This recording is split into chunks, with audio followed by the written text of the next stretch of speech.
Hi, folks. How's it going? Thanks so much for your time tonight. I know it's late on a, God, I don't even know what day it is, but it's late, so it's good that you guys are still here on campus. I'm a nerd. How many nerds in the audience? All right, it's a good showing. Cool. This is me as an 8-year-old. You can see that I've got basically everything that I need there with me. Of course, at 8 you really just need stuffed animals and toys and whatnot. But there's an interesting thing about this, and nerds in general. There's sort of a desire to want to be able to solve any problem, right? To have the tools that you need with you at any given time, sort of all of the resources, the problem-solving capacity and whatnot. And I think this is something that we really need to get our current kids excited about, because it's a style of thinking, that sort of creative problem-solving that we really want, right? We don't want just a person who's very focused in one domain and that only that domain. We want people who have a whole variety of different skills. And I guess having gone to UCLA for computer science and worked in a lot of different engineering disciplines in fiber optics and DNA synthesis and video games, and I was even running web hosting when that was really hard. You couldn't just push it up into the cloud. You had to move physical servers around. It was a nightmare. But I guess you could call me a STEM guy, which if you've heard that term, science, technology, engineering, and math, is a way that educators and politicians have sort of talked about the technical disciplines, but it's not really a very complete thing as far as I'm concerned, right? Those are important, but not the only thing. We were talking at dinner before. Industrial design is such a fascinating domain because it really touches all of those things and so much more. It's really a huge, you can get your arms around such a huge number of domains. But you think about a STEM person, and that, for the most part, is what people think of, right? Is this guy. And of course, this is freaking ages ago. What I really like to think about is more like this kind of guy, right? Leonardo da Vinci. STEM guy, sure, engineering and a technologist and a mathematician, but also an artist and an amazing inventor and a creative. Really a polymath by definition. Really broad spectrum of disciplines. So this is one of my favorite quotes. Robert Heinlein, "Specialization is for insects." Now, if you'll indulge me, it's the earlier part of this quote that's super awesome. So I'm gonna read it to you. A human being should be able to change a diaper, plan an invasion, butcher a hog, con a ship, design a building, write a sonnet, balance accounts, build a wall, set a bone, comfort the dying, take orders, give orders, cooperate, act alone, solve equations, analyze a new program, pitch manure, program a tasty computer, cook a tasty meal, fight efficiently, die gallantly. Specialization is for insects. Wow, is that awesome or what? That covers the domain, right? If you can do all those things, you're freaking radical. That's totally perfect. You want to be able to cook a meal for your good friends. You want to be able to change a tire when the time calls for it, and be able to sort of solve all the different problems that are going to come at you. Because the reality is, whatever degree you graduate with, it's going to be completely different what you're going to be working in, and even that career is going to change, right? It used to be an old world where you would get one career and you'd stick with it, and then you'd stay there for 40 years, and you're going to change careers 10 times, and so that adaptability and that willingness to be able to try new things and embrace that stuff is just going to be standard protocol. So, why now? Why is this all important right now? Well, as I mentioned, the method of the world, the mode of the world is changing a lot, right? Things are happening so fast. The speed with which, even a corporation that was killing it last year has to reinvent itself this year. You watch as they swing from one valuation to the next, and so that is going to impact every one of us. And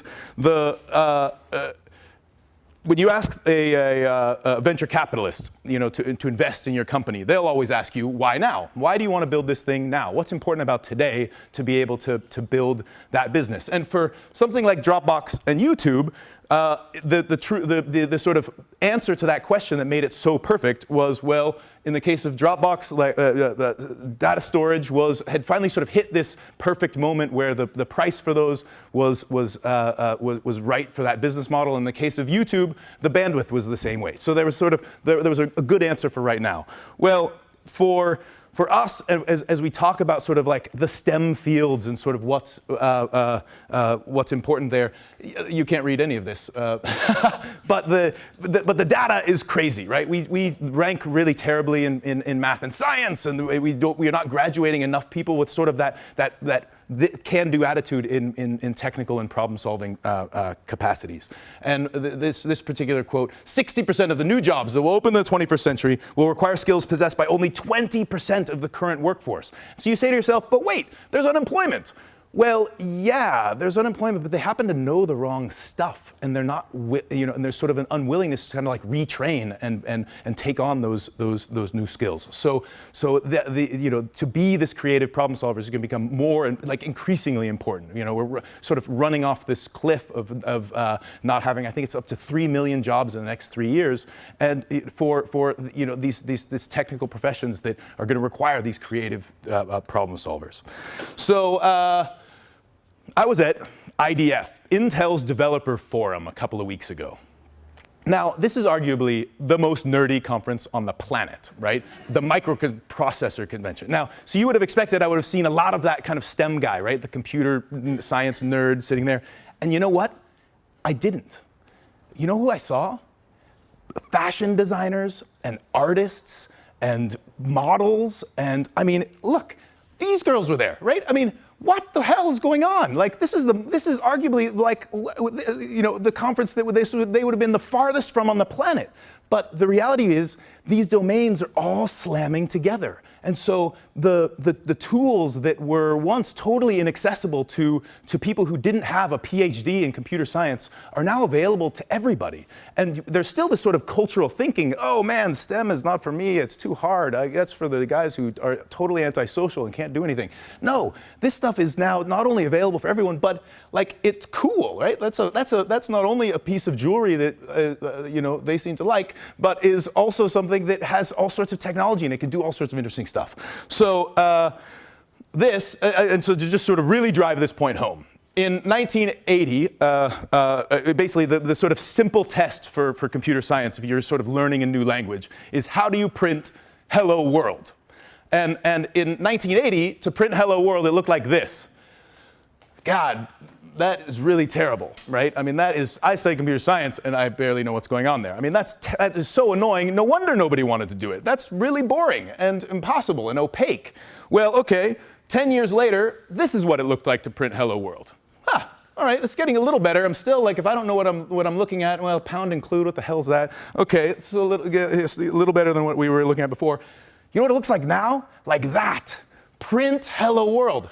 That's pretty clear. I don't need a PhD in anything to be able to do that, right? So the tools are getting that much better. And in fact, that's not even it. Here's another way to print hello world. I mean, this is like something you can do on an iPad, just touching things and dragging around. There's a little cat that moves around. A 6-year-old can do this. I mean, that's nuts. Something that used to be only the domain of crazy, dedicated computer scientists who never saw the light of day and were pasty white and whatnot because they had to stand and read books that were this thick in order to be able to do the dumbest thing. Now you can do it, this evening, driving on your way home. Don't do that, but you know what I mean. So one last example, Dragonbox. This is an iPad app, teaches kids algebra like 5 years before they know how to before they would normally understand algebra. And they do it with pictures, right? I mean, that's nuts. This is like pictures. They learn how to balance equations using pictures. Okay, so that's pretty rad. This, you guys know, CAD way better than I do, but that was CAD in the 80s, right? I don't know about you, but that looks really terrible. But I mean, now we just finished a project with Autodesk where you literally, this is in the browser. In the browser, you can do CAD and export this and have a 3D print of it in your hand. I mean, that's just nuts. So I have a ton of favorite quotes. This is another one. Madeline Engel, she says, "Inspiration comes during work, not before it." God, I mean, and that is just so true, right? Because it's not like you're just sitting on the couch and have a light bulb moment. you are actively engaged in some domain, right, in some problem, and then you say to yourself, wow, this is terrible. I can't believe people do it like this. This is retarded. No, you sort of stumble on this new solution and are able to kind of come up with something different. So the act of sort of engaging in a problem, even if you don't know what the answer is or what the right way to do it is, the act of sort of being there helps to sort of deliver you to that like spark of inspiration. So in the 19th century, it was that you would learn to read so that you could read to learn, right? Once you understand sort of the makeup of sentences and whatnot, now you use that as your sort of input device to be able to consume new data, new learning, whatnot. And that's still obviously important. But I think that if we believe in Madeline Engel's premise, well, not only do you now need to learn to code, but because then you can code to learn, and not just coding, but all of the other domains that sort of come along with this, CAD and all of the, the various sort of creative to a little bit of electronics, because each of these, you're going to be engaged in trying to solve a problem that might require a little bit of programming and a little bit of electronics and a little bit of art and a little bit of, different domains, and only in that will you stumble on the right answer, right? That creative inspiration. So at my company, I run I really, it's hard to say this with a straight face, I run a high-tech circus. We're a big band of nerds in downtown LA, and we make big games. Rooms full of laser beams, walls of buttons, big, we apply computer vision tracking and laser projectors and all sorts of different stuff to novel amusement. You think about back in the day, the out-of-home entertainment, right? Mini golf and movies and whatnot. That stuff hasn't changed in a long time. It's the same stuff. What was the last like major innovation? Like laser tag? It's kind of ridiculous. And meanwhile, there's all this other great tech. So we build all this stuff for parties and events, and we really want to try to stay creative and explore new ways. There's 30 of us, real sort of cross-disciplinary. And one of the things that we really, that works well for us is what I like to call random input. Now, if you're going to have a creative moment, some sort of inspiration, that is only ever going to come drawing from your own life experience, right? Because if you're going to think of something, it's only ever going to be seeded by the things that you did in your own life. Now, your life might be waking up and going to work and going home and watching TV and waking up and going to work and going home, watching TV, and sort of that same rinse and repeat cycle. Or it could be full of a whole bunch of other things, right? A bunch of stuff that you have never seen before. They always say, we learn something new every day or whatever, and people say, oh my God, I love to travel. Well, what is so neat about travel, right? It's like guaranteed random input. No matter, even if it's just having to find a new place to eat and a new place to stay tonight, like that's some sort of guaranteed random input that gets you off of your regular track of taking the same way to work every day, or all that sort of boring monotony. So one of the ones that I really love is conference crashing. So I know that probably sounds pretty ridiculous, but it's like wedding crashing, but for conferences.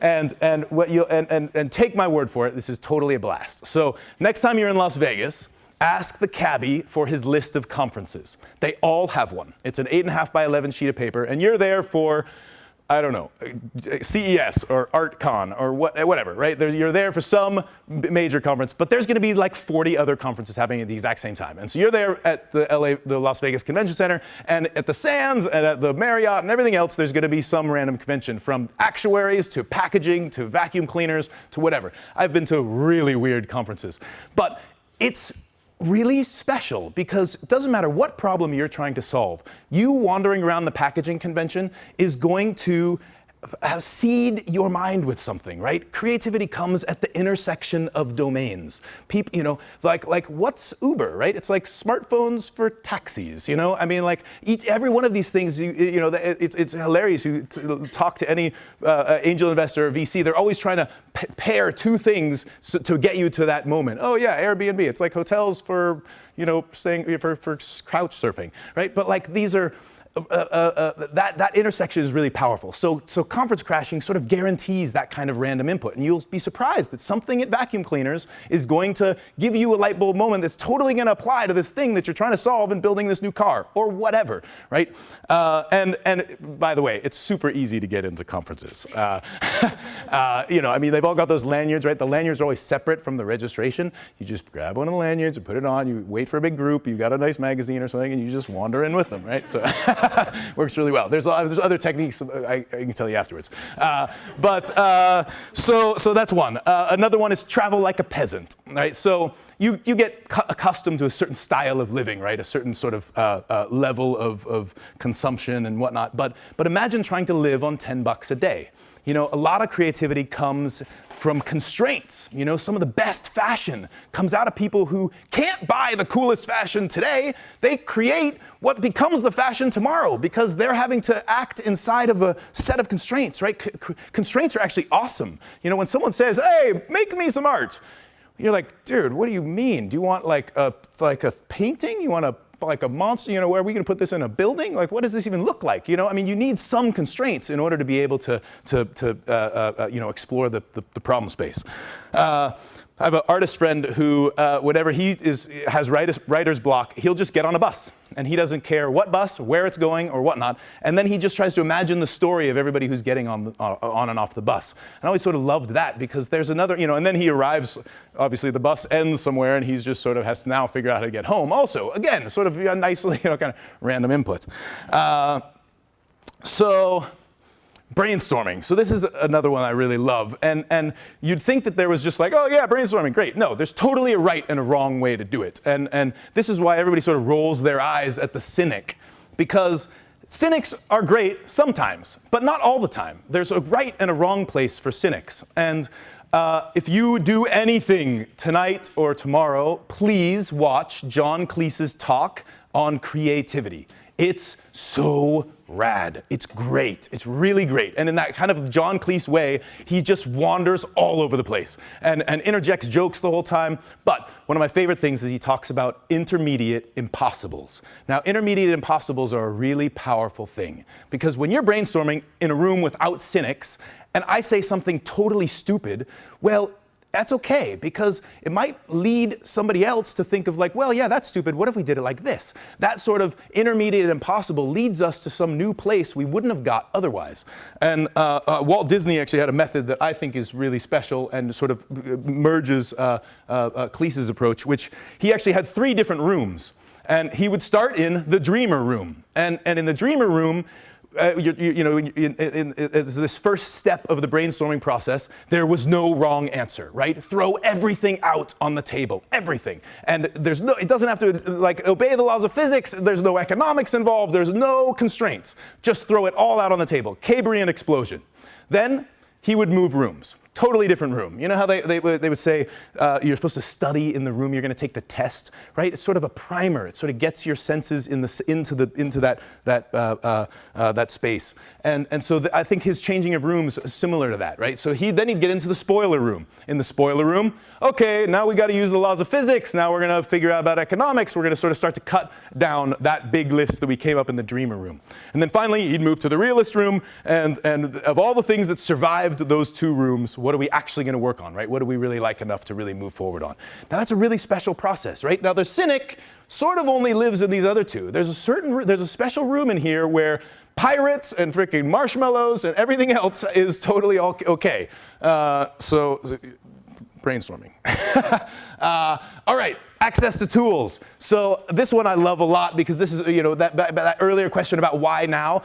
Oh man, there's never been a better time to have access to tools. I mean, these tools that used to be $100,000, $1 million are now totally accessible. I know everybody is all just crazy excited about 3D printers. You guys probably have a reasonable 3D printers here. The consumer ones still pretty lame. Ours just collects dust. But you know, you think about like a laser cutter, big CNC router tables, all of this kind of stuff. Not only are the prices accessible, but the tools to program them are accessible, right? Some of these used to take dedicated machinists years to learn how to operate. You can literally hit print from Illustrator and get, you know, cool stuff out of there. So when we approach problems, we come at it from two ways. One is you've got the problem and you're like, hey, gosh, what tool should we use to solve this problem? The other one is you say, gosh, wow, we got this cool tool. What should we do with it? I mean, that's really kind of a fun way to arrive at different things because the tools are getting so crazy. I was talking with a professor, Max, and I was touring SpaceX. They have a 3D printer that can print in titanium? Literally, they take the print out of the printer and they put it in a rocket. And I mean, what? That's awesome. Now that one's $1 million, but hey, you couldn't print in titanium not long ago. So it's only coming faster and faster. So that's really exciting. Access to tools better than ever. Okay, stimulating environment. This is another one that is really important. And our workshop, you can think of a sort of a normal business that's 9 to 5, Monday through Friday, as sort of utilizing that space, for its business. But then, what about nights and weekends? We started to have a whole bunch of different stuff happening. So we have a game night where we invite all of our, local gamer friends to come and play and test new board games and whatnot. We've got like a top secret nerd night, which is basically like Fight Club, but for nerds, and you have to, if it's your first time, you have to present on something. But that sort of guarantees all of the local makers and tinkerers and inventors are coming and talking and sharing ideas, and we're all sort of getting a more stimulating setup. And again, just like conference crashing, here's some new novel input that might sort of infiltrate and sway the way that we're thinking about other stuff. When I was growing up, there was a place that my dad had above the garage that he just called a blank place. That was a space that we just got to sort of fill with whatever we want. And having that kind of environment was, really a powerful thing. You want to be able to have those kind of spaces. Mentorship. Okay, so I could just give a whole talk just on mentorship because it's unbelievable, right? There is no substitute for mentorship. The only reason that we have lectures is because it scales really well, right? You can have one person talking and many people listening, but the best is one-to-one because we have whole mirror neurons that are dedicated just to watching somebody do something and envisioning ourselves to do it. But what's better than that is mentoring a young kid, right? That sort of one-on-one is so powerful, and the best part is you get oxytocin release from being a mentor, right? Like it's not only good for the mentee, but it's good for the mentor, right? And kids come up with crazy awesome stuff. Again, you talk about random input. They'll come up with things that you're like, whoa, dude, really? And then you're like, actually, that's a really great idea. And the part that blows me away the most is, not only do you get oxytocin from being a mentor, you get oxytocin from watching somebody else mentor. What? You just have to be in the room. I mean, that's crazy. So mentorship is really freaking powerful. And it gives you a new perspective. It's really, really powerful. Okay, so play. Play is also crazy important. It's the sort of the old style sort of rigid approach to things. They have to be serious and whatnot. Couldn't be more wrong because play has all sorts of really important characteristics. In fact, there's people that study it all the time, and they actually have a set of bullet points. I'll read to you. Play must be pleasurable and enjoyable. Must have no extrinsic goals. There's no prescribed learning here, right? But again, you're sort of exploring a problem space, and the fun part is it's passion driven, right? So you will arrive to various conclusions, various sort of places because you wanted to get there. It was fun, right? You're driven by your own appreciation and enjoyment. That's what a great way to operate, right? It's spontaneous and voluntary. It involves active engagement on the part of the player and maybe involves an element of make-believe. Okay, great. So those things are all fun. Play is ridiculously important, ridiculously powerful. These things help to kind of get you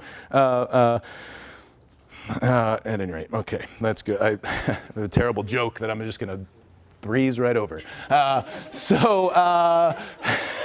And actually play was how we landed at our current company. Basically my co-founder and I, we both were working as sort of STEM guys, right? I was programming video games, he was building robots for the military, and we both wanted to do something different, right? It was a fun time for technology 8 years ago. There was a bunch of tools, the tools were all getting easier, and so we just wanted to be playing with that stuff, so we started making interactive art.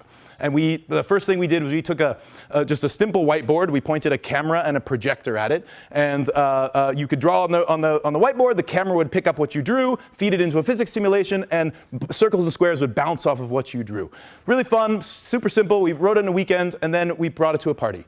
And people loved it, and they made a little game out of it, and it was super fun, and so our confidence was bolstered, so we started making more stuff. After that, we made this like video game, and it was literally a 6-player, super simple video game, like a classic arcade. And there were a couple things that I thought were really fun about this, because 6 is a really special number. People come to parties and events in like 1 and 2 and 3 and 4, but rarely 6. And so this sort of guarantees you were meeting somebody new around the table. So it was like this social sort of icebreaker. The second part was the graphics were ridiculously simple, right? There were 6 colors on this thing. It played 3-on-3 Pong and a racing game and whatever. But it didn't matter, right? Everybody sort of knows how to play this stuff, and so you really just needed the good game mechanics. You didn't need full 3D rendering, a million polygons, whatever. It just needed to be fun. And so we built that. We started building tons of this stuff. In fact, we challenged ourselves to make something new every month. This is when it started to impact the quality of our day jobs. We took laser pointers. We filled a room with fog, and we bounced the laser beams over mirrors and into little photo sensors. Again, super simple project, but you take this to an event, it's amazing. Everybody knows what to do in a room full of laser beams. It's hilarious, you know? Like, it was just so funny. And, you know, I mean, we'd take this to black tie events, and you'd get people commando rolling across the floor in high heels. I mean, it was awesome. And so, you know, this is like playful, super simple, fun. You know, I mean, we were sort of shocked at how much people were enjoying this. It was like they hadn't had an opportunity to sort of talk and play with people in a long time. You know, I mean, I think it's easy to sort of get distracted by your cell phone and be like, oh my God, everything I need is here. No. We, right around then, this rock band called, we started to do a lot of parties. We basically became a high-tech circus. We were doing big events, Intel's party, Microsoft's parties, you know, big corporate parties. And this rock band found out about us, and they were like, hey guys, we'd love you to help us with a music video. We want to be able to dance with a machine. And we're like, dance with a machine? What do you mean? Well, what if it was a Rube Goldberg machine? You know those things like Mousetrap, where like a ball rolls down a ramp, hits a cat, and the cat pops a balloon, and whatever. So we were like, well, okay, you'll be able to dance with it, but it's also going to abuse you a little bit. Is that all right? They were like, yeah, that sounds great. And so it started like this with one of the band members all sort of covered in paint, and it ended like this. And over the course of this like 20,000 square foot warehouse, we'd like smash pianos and televisions and sort of all sorts of craziness. But the thing that was wild for all of us was this thing ended up going really viral. It got like almost 40 million views or something. And all these parents and teachers started calling us. And we're like, why are parents, teachers calling us? Like, we're not educators. Like, what's going on? And then kids started sending us their own Rube Goldberg machine videos, and they were using it in their physics class. And we were like, we're kind of scratching our heads, like, what is going on? This like ridiculous thing is being used in a physics class. Like, this doesn't feel like school. What's going on? But it got us thinking that there was kind of a reframing that was possible, right? That it didn't have to be all terrible and that learning, project-based learning, right? Stuff that sort of had a goal, had sort of a clear goal, and might sort of take a meandering path was also learning, right? There was stuff there that could be done. We ended up getting, this was our first company together, my co-founder and I, and we ended up getting all these calls from Madison Avenue saying, hey, we want a viral video too. And we're like, oh, sure, we'll just throw the viral switch, no problem. Yeah. But it was funny. We left this video hating Rube Goldberg machines, right? Because it was absolutely miserable. I mean, it took us like 80 times and months to build it. But we kept having these people saying, hey, would you guys make us not only a viral video, we want a Rube Goldberg machine, come on. And we just said, no way. Until Google called, and we were like, oh, wow, but you're Google. Okay, fine. And we were like, okay, the only way we're gonna do it is if we use all the things we didn't get to use in the OK Go video, And so we were like, can we use lasers? And they're like, yeah. And fire? Yeah. And robots? Okay, we're in. And so I do actually have that video. If you guys don't mind, I'm going to play it. I think it's on here. Oh, yeah, good. So they wanted to launch a science fair, and so we made it all out of science fair elements. And so, kind of funny, all of our team is underneath every one of these tables. We'd all sort of brought our own part of the project, just like a science fair. And we covered all the stuff, right? Magnets. Can you guys all see? Oh, yeah. That's baking soda and vinegar. Gravity, that's a vacuum chamber, so that feather fell as fast as the ball. A little bit of electronics in there. This is 10,000 volts of electricity. Makes for a nice little bit of flame. And then we love lasers, so this was our little laser table.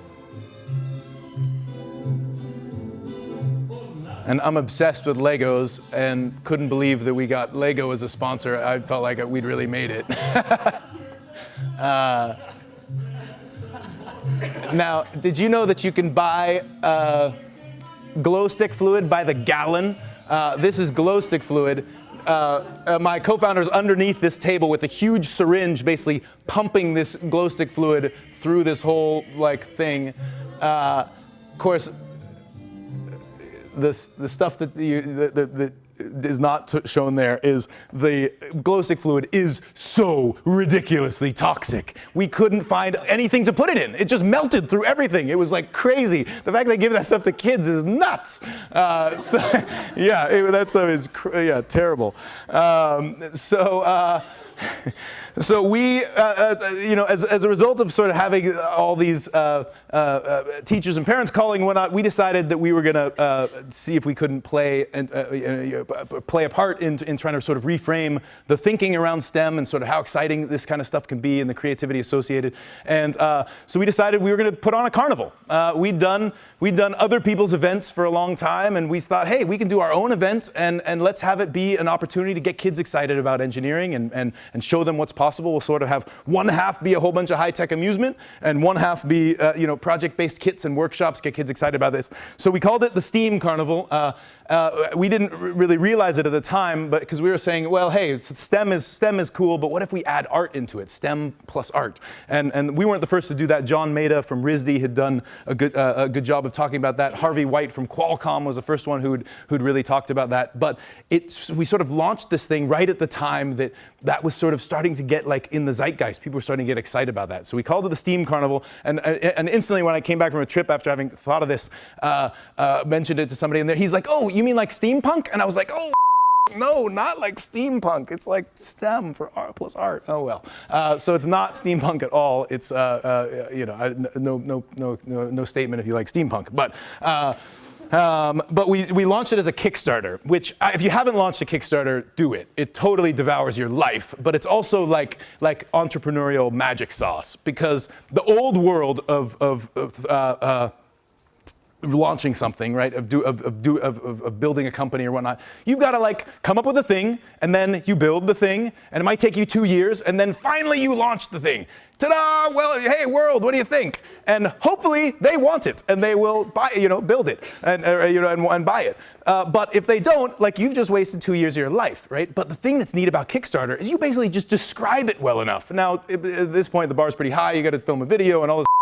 But that might take 6 months, and then you can sort of put it out in the world, and and if people want it, well, great. Then it sort of becomes a self-fulfilling prophecy. And if not, great. It died, and you didn't waste a year and a half of your life building something nobody wants. So Kickstarter is fantastic. And for us, happily, it did work. We raised some money, and one of the things that was most hilarious, we brought it on stage at Wall Street Journal's big conference. We had Walt Mossberg and Kara Swisher swinging a big carnival hammer at this monster fireball. And at that moment, Martha Stewart tweeted about us, and we were like, oh my God, we've totally made it. This is going to really work. So that was pretty funny. So at any rate, kind of really happily down here because our whole workshop right now is completely freaking nuts. We are 4 days from install on this thing, and so this is like really a wonderful respite. It's next week in San Pedro, really close to here. We've got 50,000 square feet. Well, let me show you actually here. I like to call this our over-promising rendering. It's not going to look like that at all. But man, wouldn't that be awesome? Yeah, no, it's going to look more like this. That's, you know, but it is, we do have 50,000 square feet. I mean, it's just massive. We've got a ton more games than we've ever showcased anywhere, and then a whole bunch of workshops. We ended up getting, we wrote a ton of grants. We're bussing in thousands of kids from all over LA. It's actually, and it's sort of wild. We've got almost 3,000 kids. There are going to be 500 kids an hour going through this thing. And we're all, the biggest we've ever done is like 150 kids. We're like sitting here just quaking in our boots. You know, I feel like, if you remember the scene in Braveheart where they're all, it's like the marauding army is coming and he's just like, hold! That's sort of how I feel, because it's just, I mean, there's nothing we can do. They're just all going to arrive in busloads and it's either going to work or not.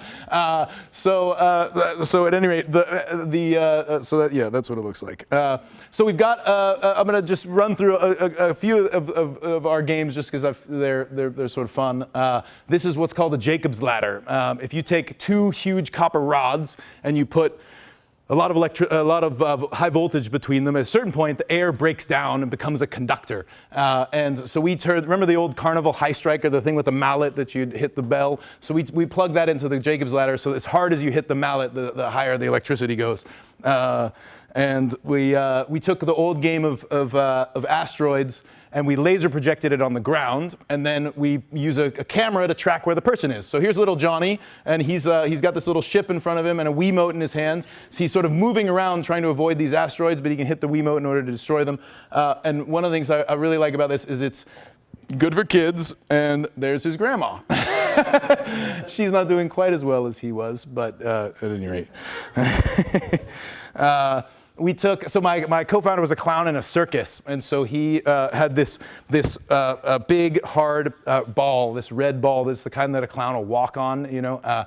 And so we had this thing just rolling around his workshop, and so we said, hey, what if we put that? Let's turn that into a huge trackball. And so we mounted it in a little base with casters and put a mouse underneath it, and basically turned it into the world's biggest trackball. We've got it connected to a digital skee ball game. We've used it to navigate all kinds of stuff, from like big gigapixel images to navigating a fractal. We even took 6 of them and put them all around a big floor projection, and then sort of scaled up that first game we made into this monster thing.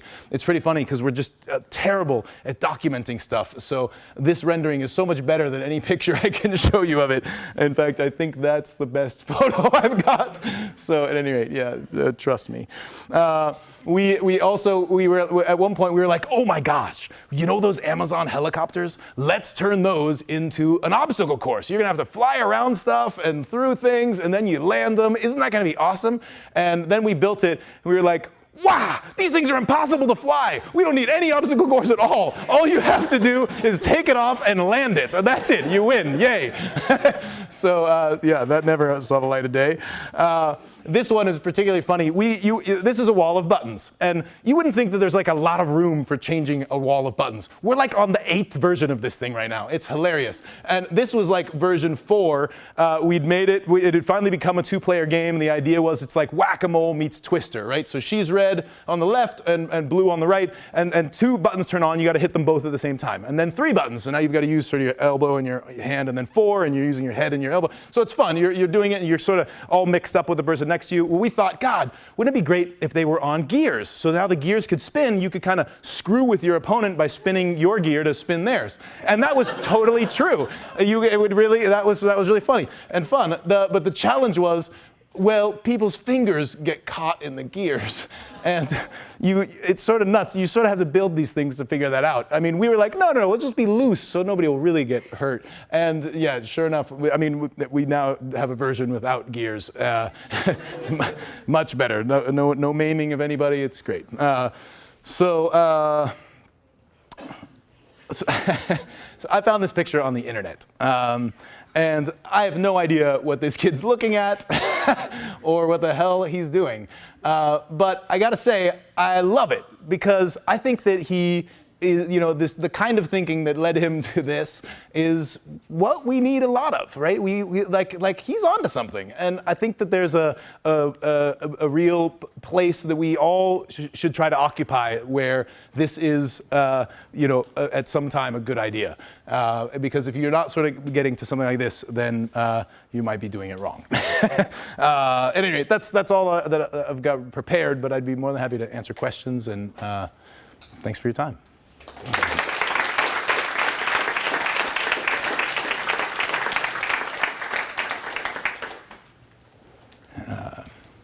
Was that what you were showing in the warehouse? Was that what you did in San Diego? In this warehouse here? Yeah, no, well, the one you had where you had the different kind of games set up. Oh, that'll be in San Pedro in like 5 days. San Diego, or was there another? We've done what have we done in San Diego? We've done some events in San Diego. Yeah, we've never done our full carnival, but yeah, we did do a few events down there for a couple of conferences. I forget which Steam ones. Connect? Yep, we've been to Steam Connect. Yeah, Kim's a good friend. Yeah, cool. Any other questions? Yeah. Did you ever try a belt drive on the 2-gear button thing? Say again? Did you ever try a belt drive on the outside of the gear button? Yeah, that is a really great idea. So that we separate them so that they don't actually interlock and belt drive in the back. Yeah, I love where you're going. And in fact, our engineering team is so quick to destroy things. I would have loved if they'd tried that. They're like, oh no, this doesn't work. Screw that, and they're throwing it away. The outside gear teeth and just put it on. Yeah, that would have been way more cool. I'm with you. I need your help, actually. Your sneaking techniques for the conferences. You said Other things? Oh yeah. Okay. So this is a really good tool. You guys should all get one of these. This is a little utility thing, and it has supposedly it's a multi-tool with lots of stuff. All I use it for is the lockpick, which and low security doors are very easy to open with this. Most conferences have very low security doors. So. if there aren't any big groups walking. Yeah. If there's not any big groups walking in. Yeah. How often do you do the events, like the carnival events? So this carnival next week will be our very first one. We're in talks with a whole bunch of cities about a national tour. So we do probably 2 next year and then 8 the year after that through 2016. But we do other people's parties all the time, like 2 or 3 a week. So we do have like a team of carnies. So no age group required? No, our stuff. So the game side is really all ages. We've done like huge parties just for adults. We've done even like bar mitzvahs. I mean, not the kind of bar mitzvah you would think of, like Hollywood bar mitzvahs, where they're like Cirque du Soleil or yeah. So yeah, real no floor on that. Some of the workshops and the curriculum we've developed. The floor is about 8. Kids need sort of finger dexterity to manipulate some of the electronics and whatnot, and so the floor is about 8. But there's no real ceiling for that either. I mean, if you don't know about electronics or programming, like it's just as good for a high schooler as it is for your grandma. Yeah. Sorry, do you guys have a website? We do. Steam Carnival. Actually, so the company is Two Bit Circus. It's a little confusing. TWOBITCIRCUS. 2 Bit Circus. We are really fools for double entendre. 2 bits is the old sort of self-deprecating. We're like, but then we're also bits and bytes. So 2 Bit Circus, and then the carnival is called Steam Carnival. So think of 2 Bit as like a movie studio, and Steam Carnival sort of one of our productions. Yeah. Can you talk more about your Kickstarter campaign? Yeah, sure. So Kickstarters are really, you kind of love them and hate them. They're like really terrible, but they also are really wonderful, right? Because they if it works, it really does require more time than you have, completely more time than you have. But it is a wonderful proof of concept, because the thing that's the old world of either building it or like taking an idea to a potential funder or to an angel investor, a partner or whatnot, it's just an idea then. But the validation of a successful Kickstarter campaign almost makes it a self-fulfilling prophecy. We raised 100 grand. That's not enough to throw a carnival, but what it was enough was it proved there was enough of an audience, and it became a real thing so that we could then go to sponsors and say, hey, this thing's happening, like, you want to get on board or not? It's okay, but like, it was now more than us just sort of being like, hey, come and what do you think of our idea? But it is pretty funny, I don't necessarily recommend kickstarting an event on Kickstarter. You think about normal Kickstarters where they're like selling a watch. Well, anybody in the whole world can buy your watch. Right? Well, we were like, hey, we want to throw an event. It's going to be in LA. We don't know when or where. What do you want to buy a ticket? Sort of a hard sell. All of the Kickstarter campaigns that of anybody that I've talked to about them and whatnot, the success is almost entirely tied to the work that you do before you launch the Kickstarter. Don't expect Kickstarter to drive any audience. Don't expect any of that. Like, it is all on you. And so the people that are going to be pledging to your Kickstarter are your friends, they are your relatives, and they are the people who read about you in the press that you drive. And so it's really important to get all of that right. And so from the moment that we decided we were going to do this to the moment that we launched the Kickstarter was probably like 4 months, because we filmed a big crazy video. And then editing that video, I didn't realize what a project that is, but it took our editor like a month and a half to just edit that thing together. But then even like outreach to press and sort of teeing them up and getting them excited about it. Everybody always sort of is concerned about sharing their idea, right? Ooh, my idea is so precious. If I share it, somebody's gonna steal it. No, that is BS, because here's the thing. It's freaking hard to get somebody's attention if you yell things at them, Like, nobody is gonna steal your idea. And in fact, what happens is the capable people are way too busy to steal your idea, and the inept people, well, they're inept. They're not gonna do anything with your idea. So, like, just don't worry about sharing your idea with people. I can't say that enough. And NDAs, you never need an NDA. NDAs are ridiculous. They're a waste of everybody's time and effort and are totally unenforceable. Sorry, that's totally off topic. It's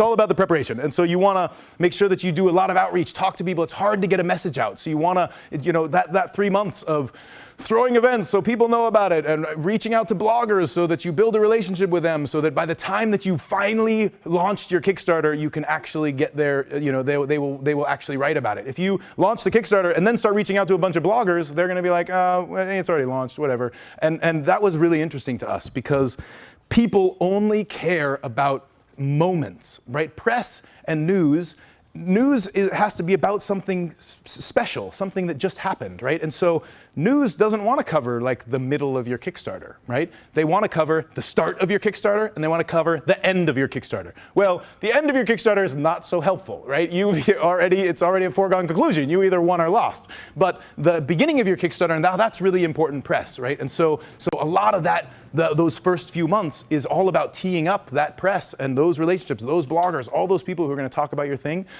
because if that stuff's not there, then you're going to launch to a big empty room.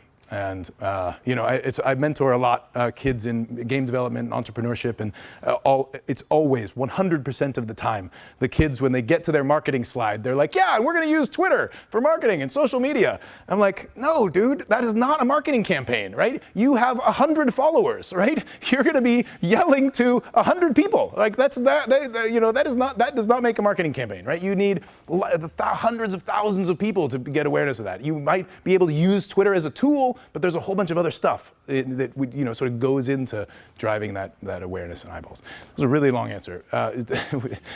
If you would like to know more, I'd be happy. Yeah.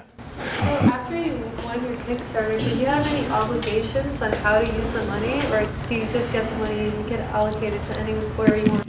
Yeah. We considered just blowing it on a trip to Cabo. No, just kidding.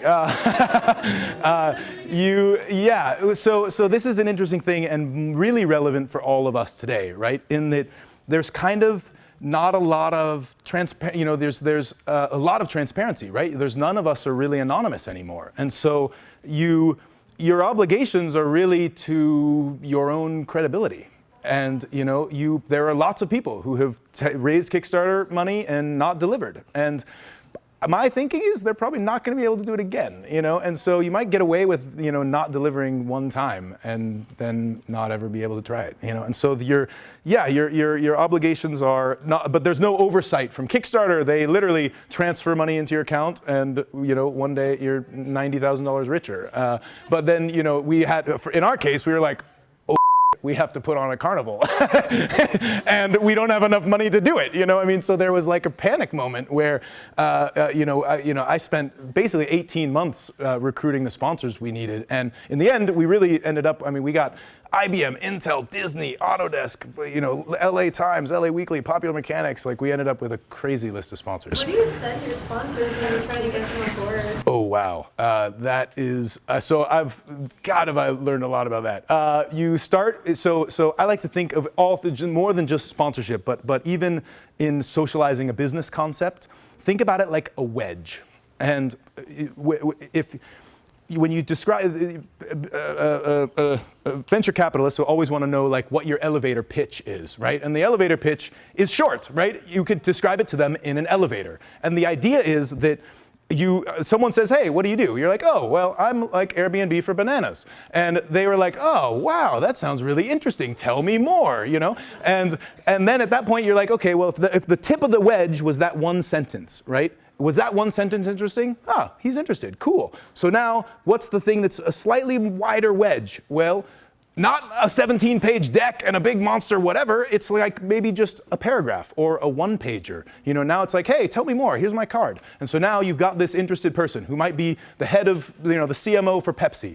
Well, you're not going to reply back to him with a freaking tome of information and, it's the CMO of Pepsi. Guy's got a lot of email to respond to. Do you think he wants to read through your monster thing after having a cursory amount of interest in your concept? No. Give him a little tiny more, right? Like fishing, right? You're going to just hook a little bit more, just a tiny bit more. So you're going to reply back with some smaller thing that might get you a phone call. One of the things that's kind of lost, I think, in social media and whatnot is, what's the highest resolution form of communication? Anybody know? Yeah! Real life, right? Real life's the highest resolution, right? And so everything else is just noisier, And so best case, you get a meeting with someone, a face-to-face meeting, because then you got all of the stuff, right? You can look them in the eye, you got hand gestures, you got all the other stuff. If they can't do that, well, a phone call or Skype would be better, right? And then if they can't do that, okay, a phone call. If they can't do that, well, maybe they'll respond to your text message. And if they're not going to do that, well, they're probably not interested. But like you want to really, using that wedge, you sort of want to use almost like Tai Chi, right? You want to use just the right amount of force, not too much, not too little, just the right amount of force each time. So if you started with a one sentence and they liked it, then you might respond with a video and they like that, and then you respond with a one pager, and then finally you get a meeting, and now you're actually talking. It's just like dating, right? You're not, if you just like went right out of the starting gates with a marriage proposal, they're probably going to say no. Just a quick note on Kickstarter for product design specifically. They changed all their requirements like maybe 6 months, a year ago. Before you could get away with just like a rendering and an idea, and now because of people not delivering, they've changed it so you have to have a working prototype to even be an approved Kickstarter project. Neat. And speaking from personal experience, make sure you set your funding high enough to cover your tooling costs. Wow, yeah, and that is not cheap. Because we got there and an extra, but like our initial asking price was way under, and we just lucked out. My partner pushing all the marketing stuff, he killed on that. So wow, we were okay. Neat, yeah, that's good. And we struggled a lot with whether Kickstarter was the right one. Indiegogo, you get to keep the funds if you don't make it, blah, blah, blah. And we ended up going with Kickstarter, but nowadays I feel like people are familiar enough with crowdfunding, you could probably do it with lots of other tools that might not have the same constraints, and yeah.